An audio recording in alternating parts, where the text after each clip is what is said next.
నమస్కారం. గంటారావానికి స్వాగతం. ముందుగా ప్రధాన అంశాలు. అంతులేని విషాదాన్ని మిగిల్చిన చేవెళ్ల బస్సు ప్రమాదం. అయిన వారిని కోల్పోయి తల్లడిల్లిపోతున్న బంధువులు.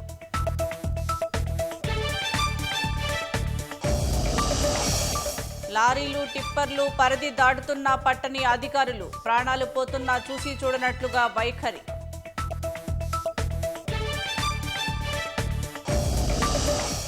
బీజేపీ గెలుపుతోనే జూబ్లీహిల్స్ అభివృద్ధి సాధ్యమన్న కిషన్ రెడ్డి. కమలం అభ్యర్థి 10,000 ఓట్లు సాధించాలని మంత్రి పొన్నం సవాల్. లంచం కేసులో సరూర్ నగర్ సబ్ రిజిస్ట్రార్పై విచారణ చేపట్టండి. ముడుపులు ఇచ్చిన వారిపైన చర్యలు తీసుకోవాలని హైకోర్టు ఆదేశం.